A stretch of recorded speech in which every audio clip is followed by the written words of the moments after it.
Surprise, surprise. Government overspending is in the news. The increased capital gains tax with doubtful benefits for youth and tough love is being cited for corporations and seniors too. Endless increases in property taxes, if you live in Edmonton and elsewhere, and public service fees backed by rising levels of government authority. We've seen this Bill 18 and 20, and God knows what other numbers coming down the line. The downloading of responsibility by senior levels of government we've heard about in our review of governance at municipal levels to lower levels, all the while cutting grants, and yet as infrastructure deteriorates. Is there no end? I mean, I don't know how many of you read the financial section of your newspaper, but there isn't a day that goes by that doesn't talk about the mess. Who cares? Well, we do. Yet the public remains silent, unaware, apathetic, or maybe just anesthetized, protesting instead, wanting more DEI, ESG. I don't know what the next set of initials will be, but in the meantime, Rome is burning. Productivity is declining, housing is unaffordable, the homeless and public service waiting list severe as witness to a failing welfare state. And government debt is now measured in the trillions, a number even today unimaginable. Gentlemen, we need your help, your perspectives, your solutions. Jack, you'll go first and bring some common sense to bear. And then Robert, as for several years, you've been alerting us of the implications of rampant neoliberalism and what to count, assets, how to get a good handle on them. And Bob, as a former public servant and treasurer, I believe, you've been exploring the economic and political aspects of budgeting, public debt, and other fiscal matters, especially within the context of Canadian provinces like Alberta. You can help round out understanding. So without any further ado, let's turn to our viewers then for questions and we'll hear their perspective. So ready, set, you're on, Jack. Okay, well, thank you very much. I'm not sure, Perry, whether I really wanted to go first as opposed to react to some of the other things that are being said, because this is a very significant issue that we're now facing, and the issue that I think is very concerning in my mind is not just our productivity is falling; it's actually negative right now. It's our growth per capita real GDP growth has been for 2 years falling. And I suspect it's going to happen again this year as the projected growth is somewhere around 1.5%, but population growth for Canada is even going to be higher than the 1.5%. So since growth is just equal to the sum of population growth and per capita growth, if you have population growth that's more than growth, then you're going to have falling GDP per capita. And I think this is very concerning, and it's very concerning in many ways. It's, first of all, we've been, when you have incomes that are dropping relatively, it means that you're going to have, people are going to feel more stretched, which is why affordability has become a bigger issue. People also feel, that they're getting heavily taxed, but at the same time, we have governments that are, are looking at huge amounts of commitments in the coming years, whether it's healthcare, military, or the energy transition, which is going to be very expensive. And we've now had a very significant change since the pandemic, where we're going to have ongoing higher real interest rates, probably in the 1% to 2% range, which is more typical than what we've seen between the great financial crisis of 2008 and just before the pandemic. And with those higher interest rates, of course, public interest charges on debt is rising very quickly. And in some cases, it's now getting to be more than some of the program expenditures that governments have to have. So we're at a point now, a very important inflection point, which I think is very concerning. But I think we have to have our main focus on what we can do to improve productivity. And as I've written about, there's no silver bullet. There's not one thing that can be done. But I certainly think tax reform is one of the issues that need to be considered. Probably even more important is regulatory reform, because as well noted across the world, actually Canada has one of the worst regulatory situations right now in terms of permitting and contract formation and a number of other things compared to other OECD and advanced countries. And there's a feeling that it's hard to get things built. even with the Trans Mountain Pipeline getting finally finished after 12 years, we know that that was not a simple matter, and we could have had other pipelines built in the meantime too. So when you start, and that has a very significant impact on productivity, because we waited for years to finally get that pipeline going, and now we find out that since we put in a lot of capital into it, $32 billion, that now we can now make some money on it.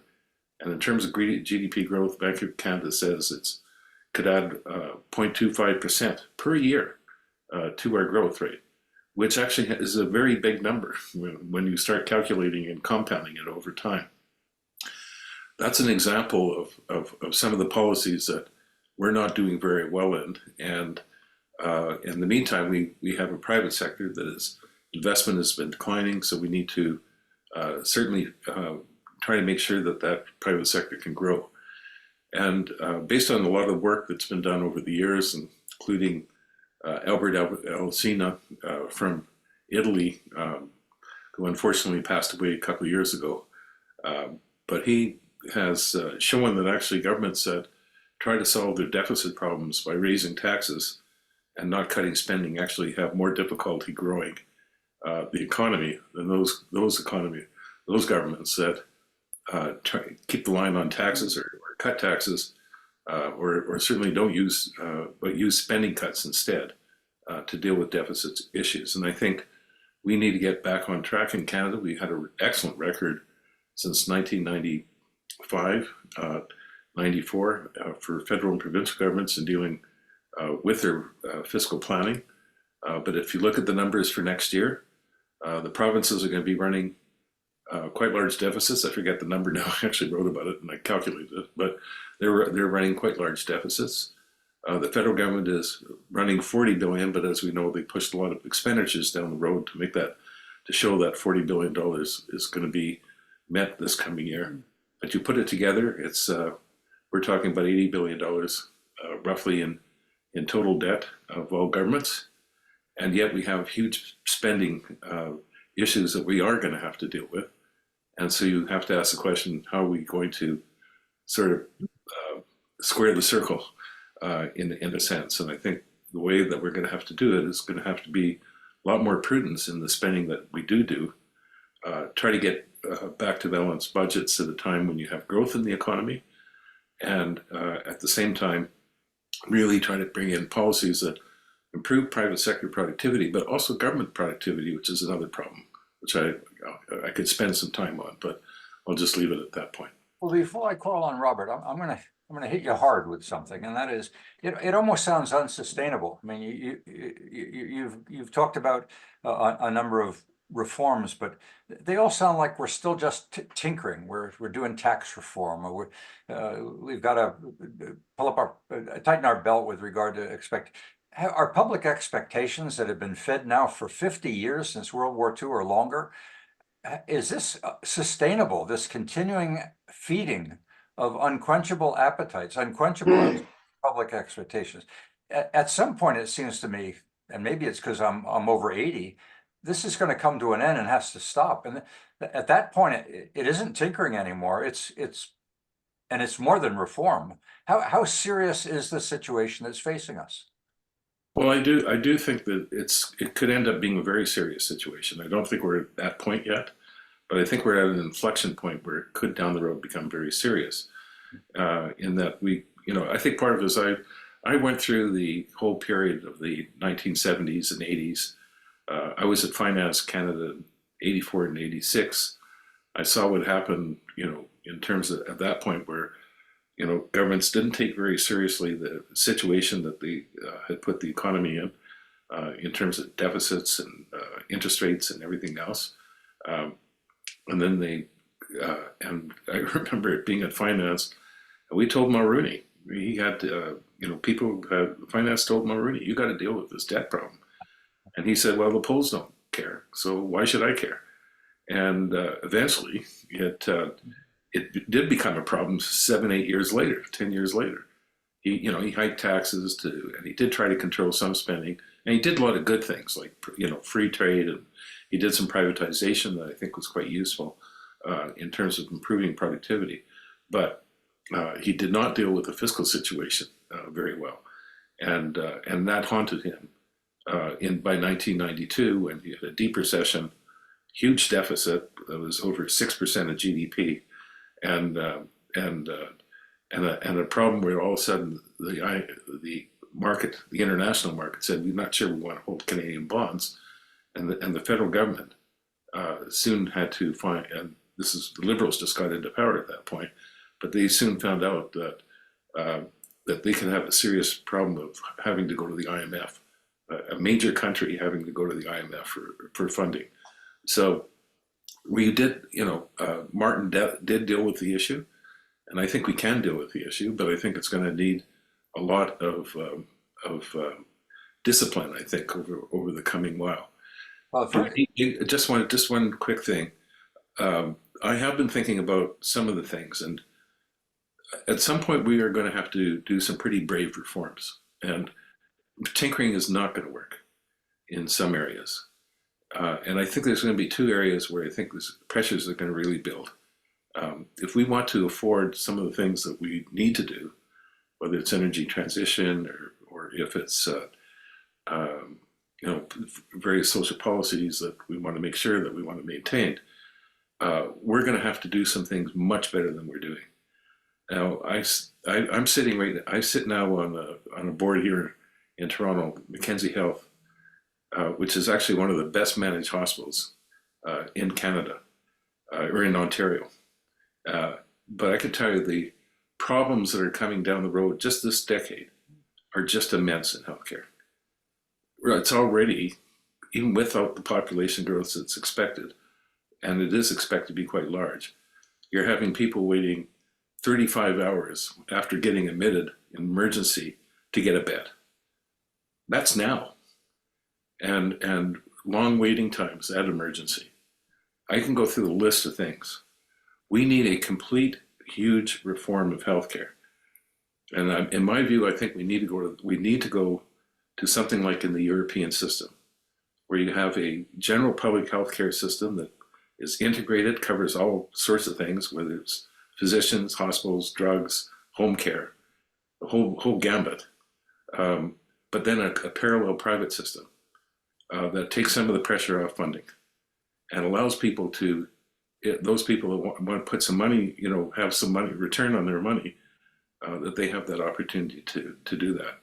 We cannot expect, and this is probably part of the problem right now, there's this view that the rich don't pay enough, corporations aren't paying enough, and somehow we can get enough money out of them to pay for everything that we want to do. And that's what you hear from the left wing. And that is a dream that is only going to turn into a nightmare if people think that's how you're going to solve the problem. Well, I certainly don't think anyone would argue that we can do much better, but it doesn't seem to me that we really even have introduced formal management into the healthcare system. We've got administrators maintaining the status quo, but very little attention to managing demand. It's simply we pay attention to supply, and that's about it.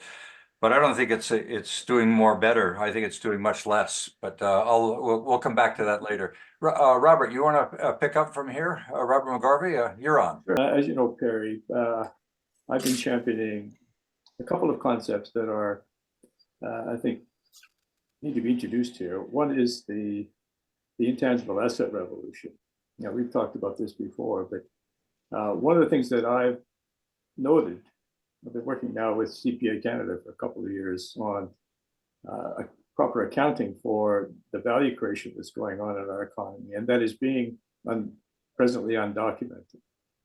And so I think the reality is that if we fix the economy, if we get the engine, this 12-cylinder engine operating on at full capacity, we would have the ability to solve the financial problem we're in. Right now, 90% of the value creation in our economy is in what they call intangibles.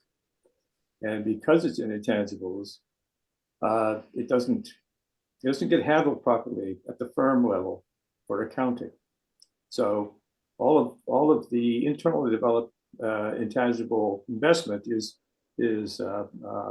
expensed to source or written off for tax. And so what that leaves us with is an undervaluation of the asset potential in corporations. And when you talk about GDP is really the compilation of all those corporations and what the total output is compared. Productivity is output over input.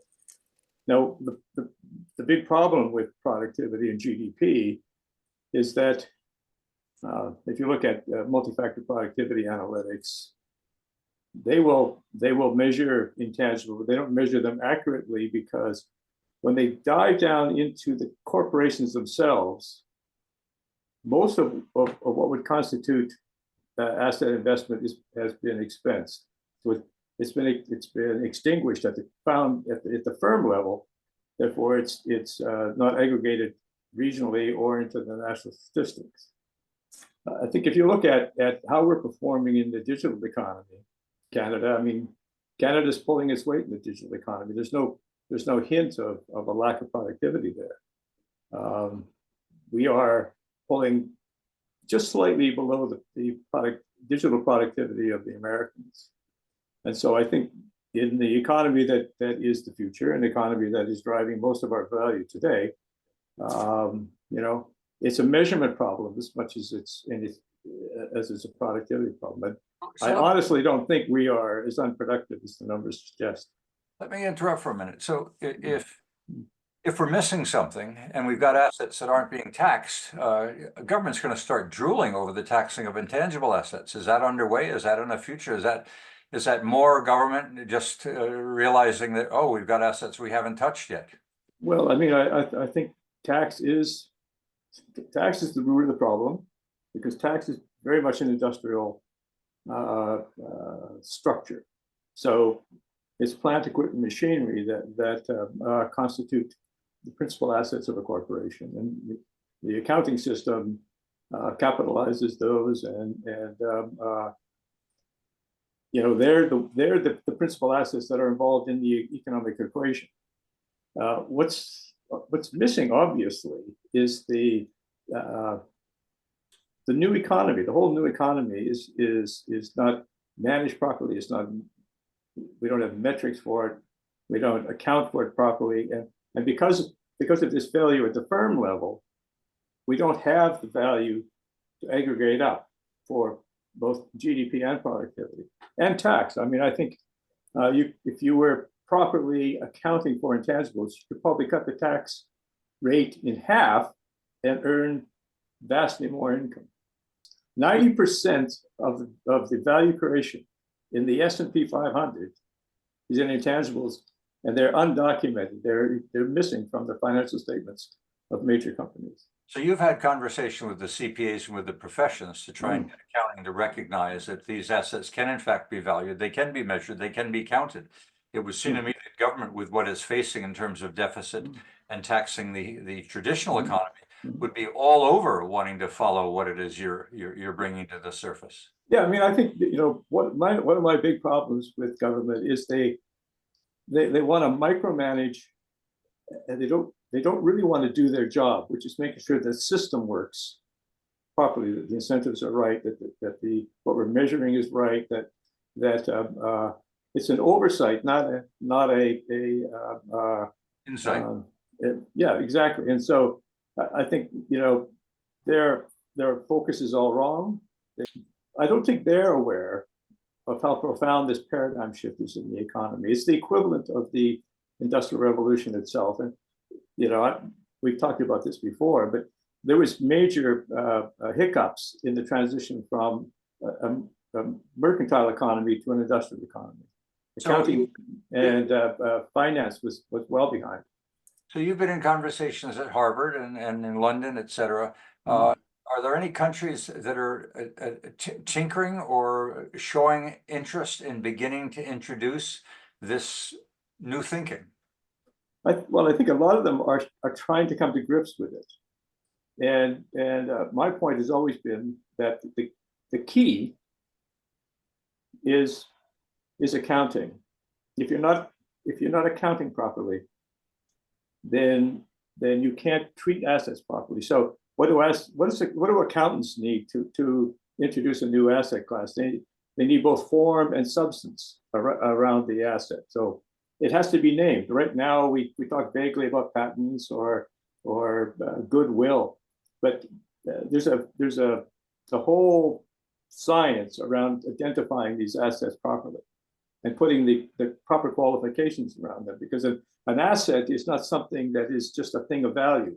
It has to meet rigorous criteria and before it gets incorporated into financial statements, for instance. And so what are the value drivers today? I mean, we all know about software. Well, I mean, software didn't make it to the financial statements until 1997. And so when we look at the potential for networks and digital assets and all kinds of artificial intelligence capabilities, these are the value drivers in future. And if we don't get them into our financial statements, if we don't account for them properly, then we're going to find ourselves, at risk of missing the boat. So I've got a book here written by Clem Bowman, and it was written in 2005 called Intangibles. We've been talking about intangibles for some time. Are we making any headway? Well, the think tanks I'm working with are doing the detailed planning around the taxonomy. Accounting starts with the taxonomy. What are the assets? What are the characteristics? How do they fit? And what are the protocols around recognition and qualification of the asset? So that is ongoing. I think the most of the major problems we have in our economy is or are really around an industrial infrastructure around banking and accounting and economics and statistics. We still use Solo's productivity analytics, for instance, and they were wonderful in 1957 when they were formalized. But that in 1957 we had an industrial economy. Now we don't, and so we need to transition our metrics. We need to transition our management, both management and financial accounting systems. We have to get our capital markets so that they can interact with these new sources of value. Right now, it's very difficult for capital to flow into this new economy. It doesn't have the asset strength to support a proper capital channel. Back in the 80s, I was on Mr. Mulrooney's campaign out of the Red Deer area. Yeah. And in fact, I hosted a meeting with about 200 people where he got up and said, there's not going to be any GST. There's no GST. Right. Right after he got in, he discovered all the problems. Mm-hmm. And now we have the GST. Right. Okay, so that's back in the 80s. And here we are, 40 years later, which seems to be a cycle that's perpetual, 40 years here, 40 years there. Mm-hmm. We're in the same boat. And we have a new conservative coming on the scene, talking about this and talking about that. How well we'll be able to believe what Mr. Poilievre is telling us about this new and this, that new, and going to get rid of this and get rid of that. When he gets in there, he'll drain the swamp, and what do you think he's going to find?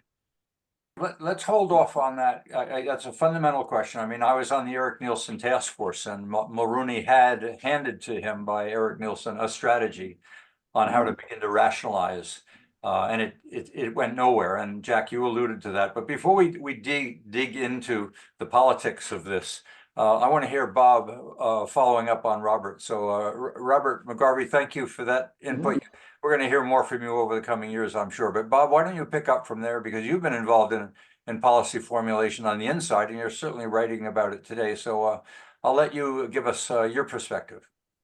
I wanted to go back to really the title of your session here, and start with that, and then go back into the fiscal issues. So your question is, will reason, reasonable, and respect return?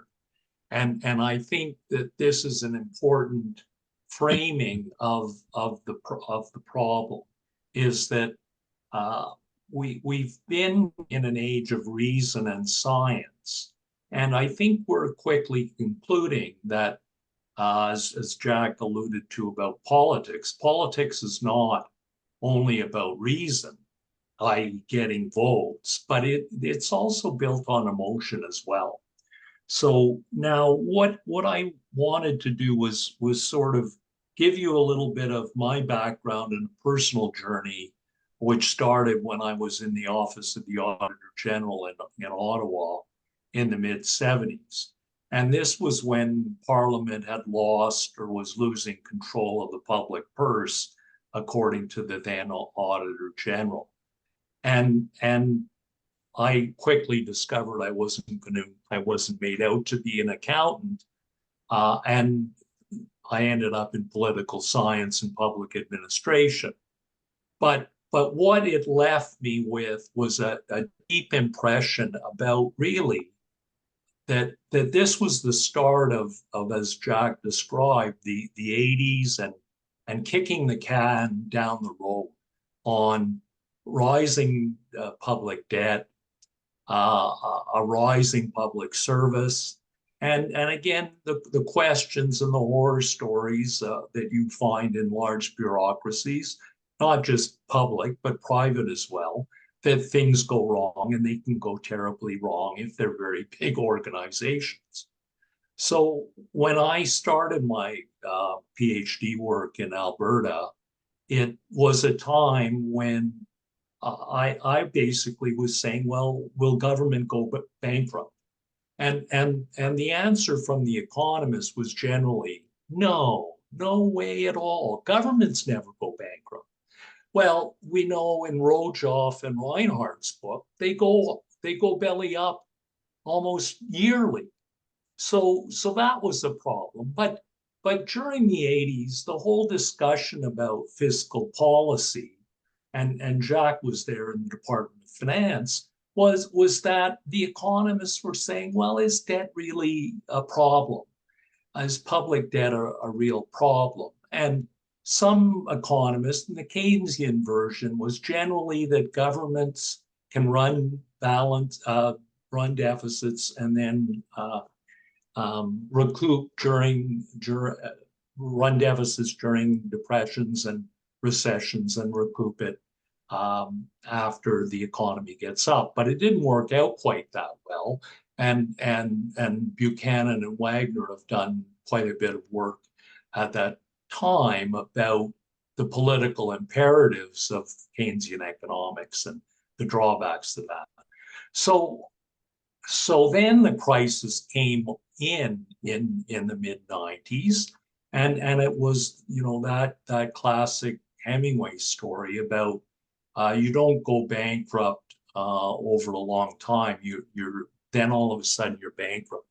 So this is, and I agree with Jack that right now I don't think we're at that point. But the real problem with the debt in the 80s and early 90s was the interest rates. The interest rates in the debt servicing was killing them, and they weren't running a primary balance. So I'm a kind of a fiscal conservative, but I also see an important role for the state. So let me just talk very briefly about, I think there is no magic bullet. I think the whole problem of government overspending and the taxation is a global issue. We've got these tax havens, we've got very wealthy people and not so wealthy people that naturally take advantage of the tax system, and large tax departments that are paid and incented to make sure the company pays the minimum amount of tax. And governments, there have been task force over the years, OECD and others, that are trying to get a handle on this, with the goal of trying to realize more money.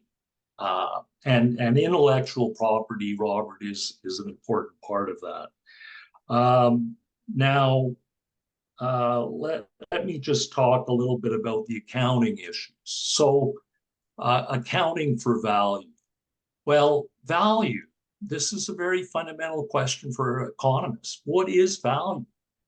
I think a lot of the orthodox opinion is generally that it's the private sector that creates value.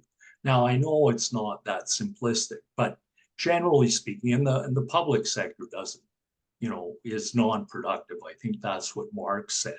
Now, I'm of the view that there can be very important public investments, such as education and healthcare, that if we are operating in an industrial society, that you need well educated people and people that are healthy to show up for their work.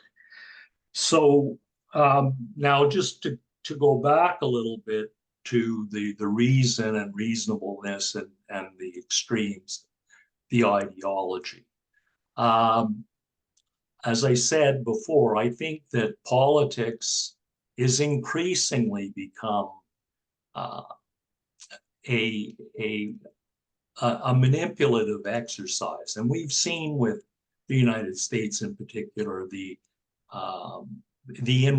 political infotainment business with Fox and CNN and so on, and that and social media, that seems to create these echo chambers where people can feel they can say anything in a very uncivil way to anyone that's listening. So I'll leave it at that, Perry. I again there's no magic bullets. Although I will say that political leadership is important in this debate. Okay, and we did raise leadership, and Dave has hinted at that as well. I want to come back to a point that I think has been sorely overlooked. The word management has come up from time to time. Jack, you introduced it as it related to healthcare, and we're certainly well aware that management is efficiency, effectiveness, economy, or efficiency and economy anyway. I'm not sure that we worry very much about effectiveness. I want to see a discussion on the management of demand. We're all talking about management of supply as if somehow we can always meet demands, and we introduce new programs every year, whether it be daycare or dental. There's always another program, as Eric Nielsen has stated out of the Yukon many years ago. We got a lot of program junkies in government. How many times have we ever cut a program? Is there no end to the introducing of programs? Is money just going to fall off trees or fall off seniors when they pass away, and we'll have $1 trillion to transfer back into the system? Can we stop talking about supply and start talking about management of demand? Where's the leadership that says enough is enough? I mean, Klein did that successfully, and maybe the strategy and the style and the methodology can be questioned. I think he gutted the public service, and I think we're still paying that price. But could we have a discussion about the management of demand?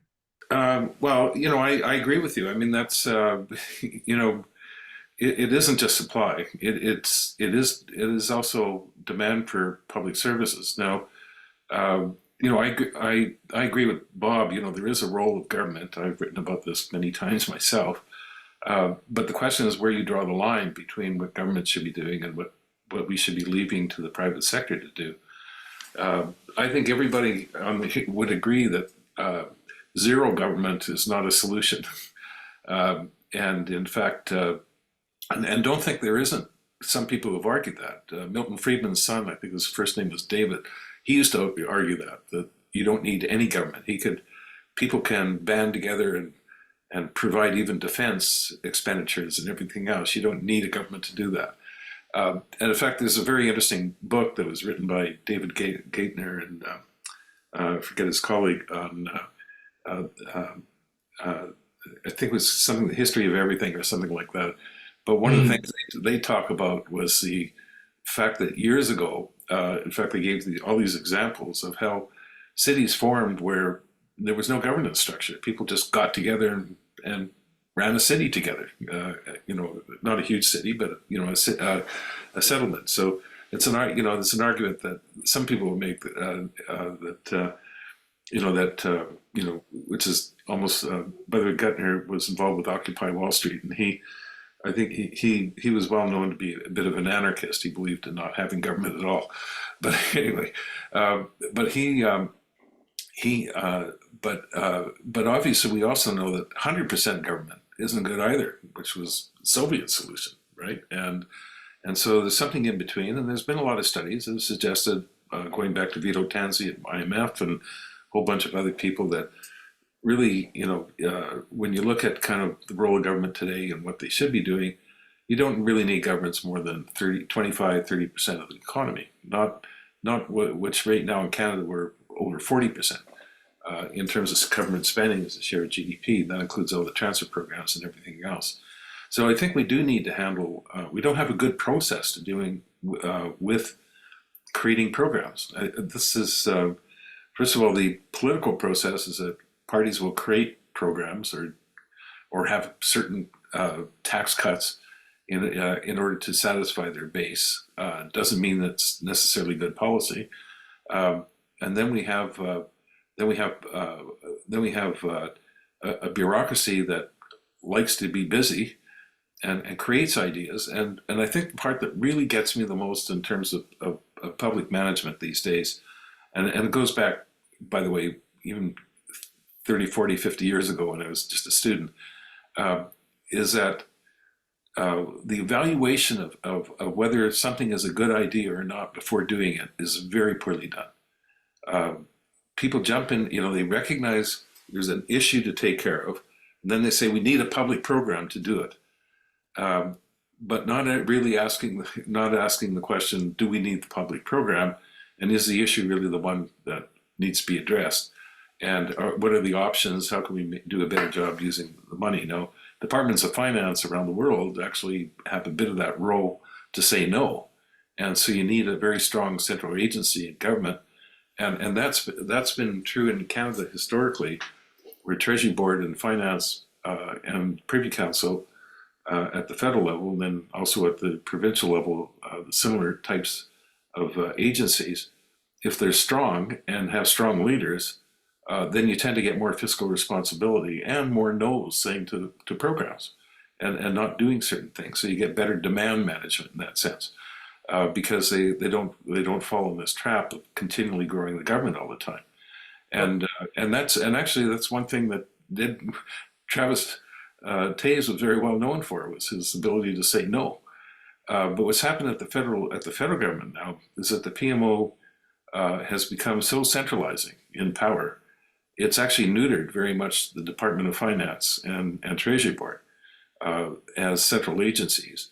And of course, they're responding to votes all the time. And so they're quite happy to get into dental care plans and pharmacare plans, and even though we're having trouble even dealing with the current Medicare plan. So there's, and it's very poll driven, and it's very vote driven right now at the federal level. The role of government was initially to govern. And now we've gotten heavily with the welfare state and all in to serve, and there was good cause to do so. We saw that in one of the ways in which the West beat up communism was to recognize that there are services that the public needs, and we should be able to take from those who can give and give to those who can't. But when I was director of privatization and funding reform, I wasn't appointed as an ideology. I was appointed as a management option on how government should assess when government should be delivering a service and when not, and to be prepared to pull it back if regulations aren't working, and to privatize it or exit it and put it into the market. And the criteria was quite simple. If there was adequate competition to govern costs and standards, then government shouldn't be in the game. We should allow market forces to govern costs and standards. Now, in the early stages of any economy, you don't have the alternative of the private sector being strong enough to render the service. But we in Canada have got a very mature private sector, more than able to deliver and on a competitive basis. So my job when I was Director of Privatization and Funding Reform was to introduce readiness criteria to help the public sector prepare its services by introducing competitive forces to enable us then to begin to transfer services from public sector to private. And that seems to have gone by the wayside. We still think of privatization as an ideology, not as a management option. Okay, I'll leave it at that. That's my little business 101, but somehow the word competition carries with it some dirty identity, and to me, competition is a very positive force. I love it, and I just don't understand why we're so afraid of it. Maybe because 40%, or I thought it was close to 50% of our workforce is today public sector. I think the one of the big things about government, that finding the role of the appropriate role of government, because government's almost like a board of directors in a company. They can be too far out of the kitchen. They can be too distant and disconnected, and that causes a problem. But they can also be too far in the kitchen, micromanaging and picking winners, and both of those options are unacceptable. So finding the right role for government is important. But I come back to competency of government. Probably the greatest, most effective politician bureaucrat is a guy named C.D. Howe. He was part of Mackenzie King's government during the war, and he literally built the military-industrial complex that persecuted the war, and he did it on time, on budget. I mean, he was a monster at getting things done. And so the idea that government can't behave in an efficient manner is wrong. It depends upon the people and the mission that is built into their portfolio. And I think, you look at Howe and his rebuilding of the Canadian industrial estate. We wouldn't have an industrial economy in the 50s or 60s if it hadn't been for Howe. He actually built it from scratch. So, government can accomplish things and they can do it efficiently, but none of that is happening today. And I think, there are lessons to be learned from that era when Canadian productivity was twice the United States at the end of World War II. People can't comprehend that. But our productivity was at the top of the ladder. And so you ask yourself, well, is that just a generational thing? Have we lost it? Have we made everyone too comfortable so that nobody is as productive as that anymore? And there's an argument to be made there, but there's no doubt that getting the system right. And I'm always going to get the economy right first, because we don't have the resources until we do. But then the whole idea of competency and efficiency, and it's just like being a senior manager. You're mobilizing people to accomplish things. They can do so in lots of different ways, but to get them to do it efficiently, you have to motivate people. There has to be a clear objective in mind that's fiscally responsible, but also socially responsible. But Robert, fiscal responsibility went out the window when the government made the proclamation of the leader that the market will take care of it. Well, of course, we've had so many discussions on ESG and on DEI, and I'm so tired of this social agenda that has completely ignored the fact that productivity is going to hell in a handbasket. And yet we've got rising immigration, which I think is absolutely necessary with low birth rates, et cetera. But the word economy doesn't seem to resonate with Joe Q. Public. And yet all these social agendas do, and we get protests on social matters, and nobody seems to pay attention, at least at the voter level, to debt. Dave, I think you're alluding to the fact that we've got a politician coming forth that might, and you're wondering, should we be confident that there is a party in Canada that is prepared to talk about the economy and a common sense role? And this is your words, Jack, in your article today. let's get back to common sense. Common sense seems to be lost. But go ahead, Sure. Dave. Hi, yeah, I'm just chomping at the bit here. I don't have the credentials you guys have. I just have a hell of a lot of experience.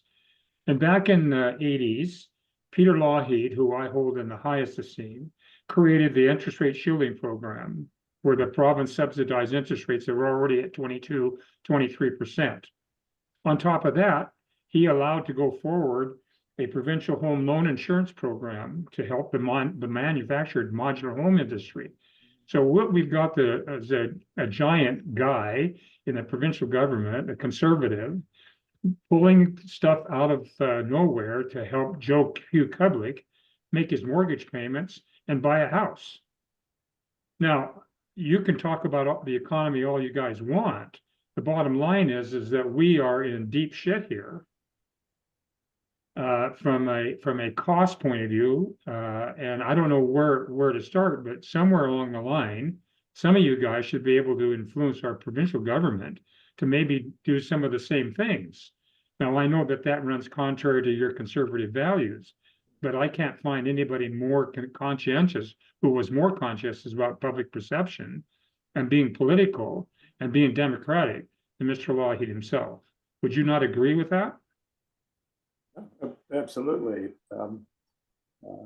I think he ranks as one of the greatest premiers in Alberta history. And I think the things he did were outside the box.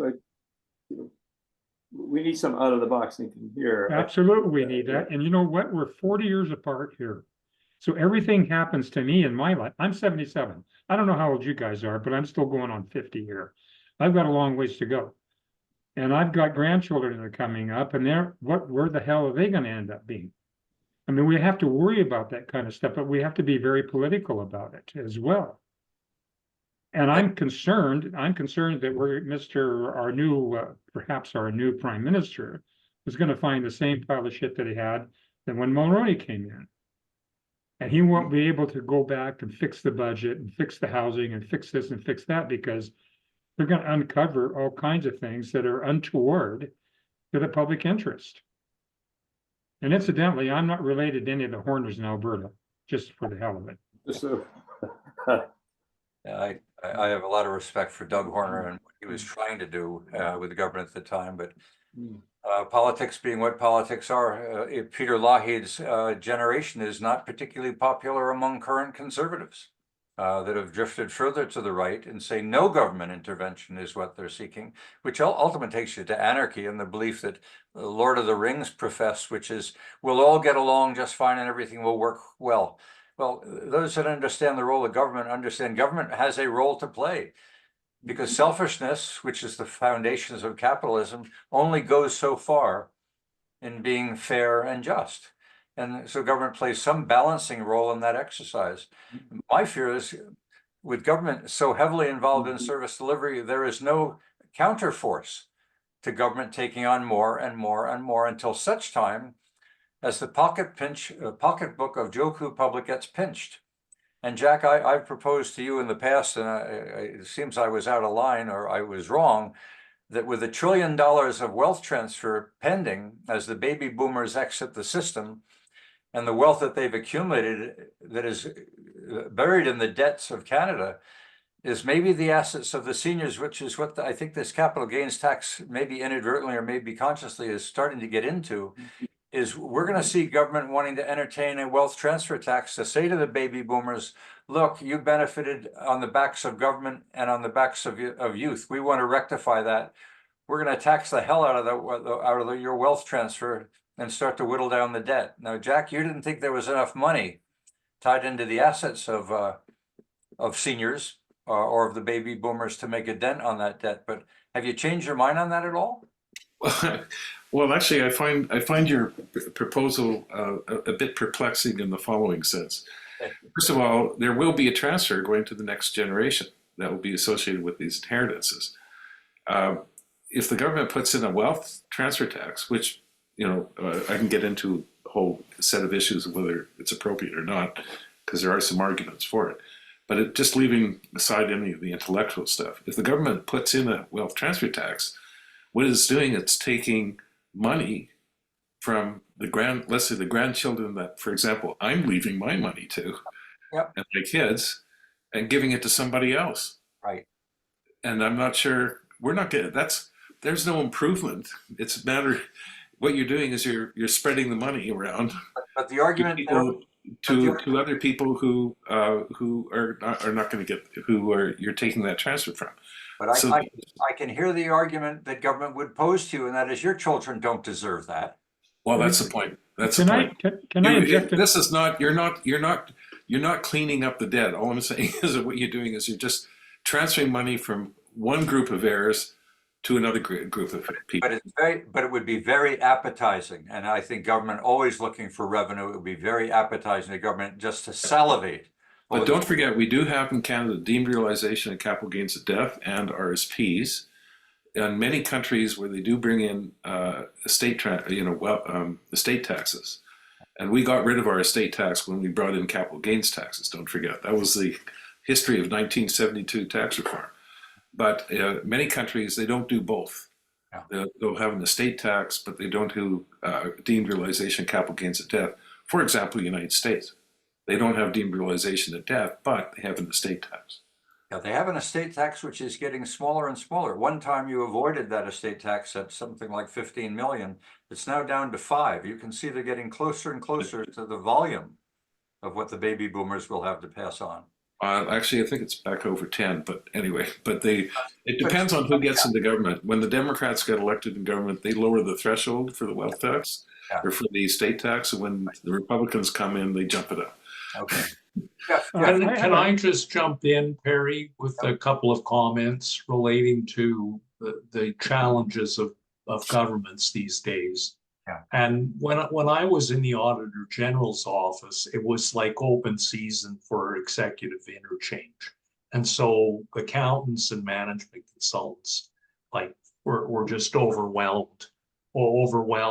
Every day there was somebody new in the elevator. Now, what's happened, I think, over time is that the government relies so heavily on IBM and on CGI and others to provide answers or guidance on policy questions. And we saw that with Phoenix and the disaster that is. At ATV, we saw that with SAP. You know, it's budgeted at 100 million, and it turns out to be over 300 million. So there's a problem there, and I think some of it is, and I'd be interested in your thoughts, Jack, as former director at the School of Public Policy, is this notion that when I became a public servant, I joined the Institute for Public Administration of Canada. It wasn't the Institute of Public Policy of Canada. It was very deliberately, administration, and that there was an administrative capacity there, which I mean is the public sector way of saying management, perhaps. And looking at things like efficiency, looking at common sense things like getting results and impacting people's lives. But we have seen, and certainly I came into government with policy ideas, but no administrative experience to speak of. And fortunately, they never gave me the keys to the treasury, but. So I think that governments are partly dysfunctional by their training programs or their overfatuation with the policy side, and less really understanding the nitty-gritty of how these regulations are going to impact the public. Do they make sense? Well, they make common sense for jokes who public even understand. We talked during the beginning, before we started the webinar, about just fiscal literacy in the population at large. That my grandson, who introduced to GST, was offended. Good on him at age 11 to become conscious of the fact that we work for government up until July or whatever and paying off our taxes. He's not even working yet, but he's feeling offended that government would be taking money from a 10-year-old. We've got a few more minutes. I'm looking for a hand. Dave, did you have something further to raise? Yeah, I I think most of us here are familiar with the pig and the python. You know, like my generation is supposed to inherit the pig or the pig. But I'm just wondering how many pigs there are in the python. If this new generation, the one that's following us, I mean, our generation should have been the pig. And I don't see that evolving into any wealth management aspect at all for me. But what about my children? Are my children going to be the next pig in the python to inherit trillions of dollars? Or are they going to net trillions of debt? What are they going to do? So what kind of pig do we have here, and what kind of snake? Well, the issue number 9, I think, in the municipal government survey was soaring public expectations. Actually, it was higher than that as a fundamental issue facing municipalities today. And yet there's more and more downloading from the federal to the provincial to the municipal governments saying, okay, good government is government that's local, where people can have influence on government. But the expectations are that these public programs that are introduced at the federal level roll right down to the municipal. They can't handle the maintenance of the roads, all of which were built on government grants without any regard to who's going to maintain these roads later on. And when you look at the stresses that are on municipal governments today, and we've got meetings lined up for most of the rest of this month with various levels of government about what we came up with that survey. When I talk about survivability, they say in Japan, 40% of the municipal governments will be gone by 2050. And I can't see how the municipal governments in this province are going to fare any better. And much of the focus of our discussion today has been at the federal and provincial level. But I'll tell you, things at the municipal level are dangerous. Well, what do you think about our premier's idea of having our municipal councillors become party oriented? Like, I would become a conservative in a heartbeat in my community. Well, there's an article in the Financial Post today on exactly that. Municipal parties may be the answer. But would you put yourself under the whip? It's all. Would you put yourself under the whip? That's the big question. You go party, would you put yourself under the whip? Sure, why not? Okay. So we're going to have that discussion. Because that's the big thing about local politics. It's just very, very much different than the provincial or federal. The big question is, if democracy is working, then things are going up, not continuing to come down. And it seems to me we've been caught in this nation building phase where things coming from on high are coming down on the local municipality instead of the other way around. That's where I think democracy is in trouble. Is Joe Q Public is apathetic? That was a major issue in the municipal survey. They're apathetic, they don't feel they have any influence, or they don't understand, or they got too many other things going on. So if the public is apathetic and more is coming down from government on them, expecting more and more of their tax money to fund these public programs, we got a problem. Democracy is at risk because Joe Q Public is not participating. And I think that's one of the reasons why we should have, at the municipal level, party affiliation. Then we get the people out. I would love to run in my community, and I would run as a conservative. And I wonder how many people I would say, yeah, you know what, our taxes are too high. Yeah, our administration's way too expensive. You can run. You could do that now. You could run now. Not yeah, platform. I can, but I can't. There's no input. There's no not input. There's no power. With the tax rate that Edmonton is talking about or imposed or has already approved for Edmonton, you can imagine that there are forces at large beginning to gather. I know here in St. Albert they are. There have been several groups that have emerged that said we've had enough. Yeah. It's leaving. We need policy at the municipal level that is going to be more fiscally prudent than Absolutely. coming up with $22 million ideas every 6 months out of engineering on what more we're going to do without regard to the tax rate.